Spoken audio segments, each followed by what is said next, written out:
Muy buenos días, tengan todas y todas, secretario, secretaria, director, colegas, muy buenos días. Como se conoce, el pasado jueves 4 de mayo por la noche y se hizo público al día siguiente, la Organización Mundial de la Salud, o más exactamente el Comité de Emergencias de la Organización Mundial de la Salud, recomendó al subdirector general y este mismo tomó la decisión de dar por terminada la emergencia de salud pública de interés internacional. Este es el término que tiene en el Reglamento Sanitario Internacional. Y explicó las razones y las consecuencias de esta suspensión. También aclaró que termina el estado de emergencia emergencia de salud pública de interés internacional, pero que desde luego la existencia de COVID-19 como una enfermedad de carácter epidémico o el propio virus SARS-CoV-2 permanecerán seguramente de manera perpetua en la especie humana. Aquí hacemos una síntesis de los argumentos fundamentales de la Organización Mundial de la Salud para dar por terminada esta emergencia. El primero es el reconocimiento de que existe una tendencia decreciente continua de las distintas consecuencias de la epidemia, los casos, las hospitalizaciones, las defunciones asociadas con la infección por SARS-CoV-2, con COVID. Lo segundo es que en las poblaciones humanas se han alcanzado altos niveles de inmunidad, ya sea por infección o por vacuna, o ambas, por supuesto. También que las variantes actuales del virus SARS-CoV-2 son variantes menos virulentas, es decir, tienen menor capacidad de causar daño grave. Y, por último, que el manejo clínico, el tratamiento de las personas enfermas ya tiene una mejor capacidad, no solamente por la existencia de algunos medicamentos, sino también por cambios en la práctica para tomar mejores decisiones sobre cuándo intubar, cuándo no intubar, a quién hay que darle medicamentos antiinflamatorios, esteroides, a quién no, etcétera, etcétera, etcétera. El punto es que estas características se cumplen también en el territorio mexicano, de hecho se cumplían ya desde hace varios meses, como lo habíamos venido señalando. Como se ve en la siguiente imagen, tenemos la curva epidémica que refleja el conjunto de la epidemia desde su inicio en la primera semana de marzo de 2020, y ven ustedes las 6 olas que hemos tenido de esta enfermedad. Lo que se representa en las curvas es precisamente los casos, y en una línea roja se representa la hospitalización, el porcentaje de personas hospitalizadas, y en la línea negra el porcentaje de personas que fallecen estando infectadas por COVID o por el virus SARS-CoV-2.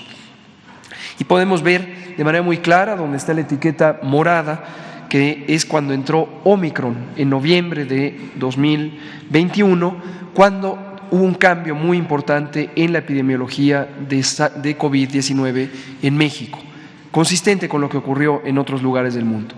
Como hemos venido anunciando una y otra vez, este cambio principalmente es que, aunque existen una importante cantidad de casos durante las oleadas epidémicas, no se acompañan afortunadamente ya de una proporción importante de personas hospitalizadas y mucho menos de personas que pierdan la vida como consecuencia de la enfermedad. Y podemos ver también en el caso mexicano que las olas 5 y 6, que son las que están en el lado derecho de la gráfica, fueron mucho menores incluso en la cantidad de casos comparadas con la ola 4, que fue precisamente en la que empezó a predominar Omicron. Hoy día Omicron y sus distintas variantes son el 100% de los aislamientos de virus SARS-CoV-2 que se encuentran en México. Respecto a la inmunidad, también en México se cumplen las condiciones que ha señalado la OMS. Prácticamente 95% de las personas tenemos anticuerpos contra el virus SARS-CoV-2, ya sea porque nos infectamos y padecimos COVID, ya sea porque fuimos vacunados en su momento. Y como se puede ver en el mapa, en todas las regiones del país se encuentran estos altos niveles de inmunidad. Estos son los datos que corresponden a la Encuesta Nacional de Salud y Nutrición 2022, en la que hubo un módulo específico sobre COVID y se hicieron análisis de suero para identificar la presencia de los anticuerpos. Entonces, alto nivel de inmunidad también. Por último, comentamos que, dado que se cumplen las características que ha considerado la OMS para suspender la emergencia de salud pública de interés internacional, también se ha tomado esta decisión para el propio país. El presidente ha firmado un decreto que pone fin a la vigencia del decreto original del 23 de marzo de 2020, en el que se estableció la situación de emergencia sanitaria asociada a COVID-19. En consecuencia, con este decreto que pone fin, tendrán que darse por suspendidas también las vigencias de los distintos acuerdos que en su momento emitió el Consejo de Salubridad General y el Secretario de Salud para instruir la acción extraordinaria en materia de salubridad general.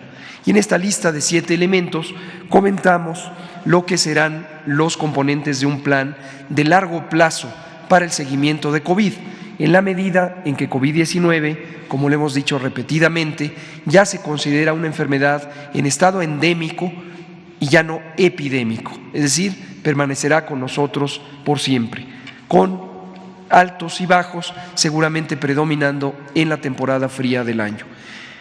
Algunas recomendaciones, no me detendré en cada una, que quiero destacar, son la 4, en donde México tuvo la más grande reconversión hospitalaria del mundo. Tuvimos una habilitación de 74,000 camas durante el pico máximo de la segunda ola, 11,000 de ellas en camas con ventilador, y es la experiencia más grande de reconversión hospitalaria que se haya tenido en el mundo. El Instituto Mexicano de Seguro Social fue la institución que más contribuyó a esta reconversión.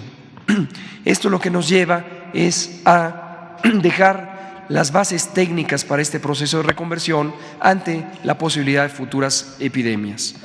La 5 es la incorporación de la vacunación COVID con modificaciones a la política de vacunación contra COVID, ya de una manera permanente o regular en el programa de vacunación universal.